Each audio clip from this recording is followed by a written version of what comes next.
Telugu Desam party ప్రతిష్టాత్మకంగా నిర్వహించనున్న 2026 మహానాడుకు శరవేగంగా ఏర్పాట్లు జరుగుతున్నాయి. మే 27, 28, 29 తేదీలలో నెల్లూరు జిల్లా కోవూరు నియోజకవర్గ పరిధిలోని ఇఫ్కో కిసాన్ సెజ్ ప్రాంతంలో నిర్వహించేందుకు పార్టీ అధిష్టానం నిర్ణయించగా, మహానాడు నిర్వహణ కోసం మొత్తం 21 ప్రత్యేక కమిటీలను ఏర్పాటు చేశారు. సమన్వయ కమిటీ కన్వీనర్గా ఆ పార్టీ కార్యనిర్వాహక అధ్యక్షుడు నారా లోకేష్, ఆహ్వాన కమిటీకి పల్లా శ్రీనివాసరావు నేతృత్వం వహిస్తున్నారు. అలాగే వసతి, భోజనం, రవాణా, మీడియా, పార్కింగ్, సాంస్కృతిక కార్యక్రమాలు, మెడికల్ క్యాంపులు వంటి విభాగాలకు ప్రత్యేక కమిటీలు ఏర్పాటు చేశారు. ఏపీ, తెలంగాణ సహా దేశం నలుమూలల నుంచి ఆ పార్టీ కార్యకర్తలు, నాయకులు లక్షలాదిగా వస్తారని అంచనా వేసి అందుకు తగ్గట్టుగా భారీ ఏసీ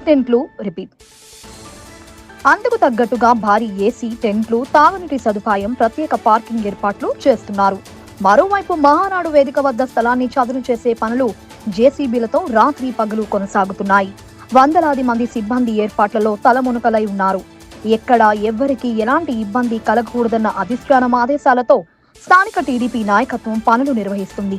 అలాగే ఆ పార్టీ ముఖ్య నాయకులు మహానాడు పనులను నిరంతరం పర్యవేక్షిస్తున్నారు.